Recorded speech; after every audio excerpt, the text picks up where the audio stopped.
സൂറത്തുൽ മുഅ്മിനൂൻ അതിന്റെ അവസാന ഭാഗം അഫഹസിബ്തും അന്നമാ ഖലഖനാകും അബസ എന്ന് തുടങ്ങുന്ന ആ ഭാഗം പതിവായി നമ്മൾ പാരായണം ചെയ്യേണ്ടതാണ്. ഒരുപാട് പ്രതിഫലം ലഭിക്കുന്ന ആയത്തുകളാണ്.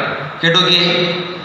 ഒരു ദിനം ഇബ്നു മസ്ഊദ് എന്നവർ ബോധം പോയ ഒരാളുടെ ചെവിയിൽ ഓതുകയാണ് അഫഹസിബ്തും എന്നതു മുതലായേ. ഉടനെ ബോധം വന്നെഴുന്നേറ്റു അയാൾ വേഗം സുഖമായേ. ഒരു ദിനം ഇബ്നു മസ്ഊദ് എന്നവർ ബോധം പോയ ഒരാളുടെ ചെവിയിൽ ഓതുകയാണ് അഫഹസിബ്തും എന്നതു മുതലായേ.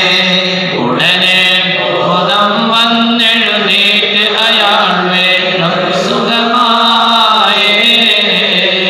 തിരുനബിയോരാ വിവരമറിഞ്ഞു ബിൻ മസ്ഊദോരോട് പറഞ്ഞു. തിരുനബിയോരാ വിവരമറിഞ്ഞു ബിൻ മസ്ഊദോരോട് പറഞ്ഞു. ഈമാനോടെ ഒരാളിത് ഒരു മലയിൽ ഓതുന്നു.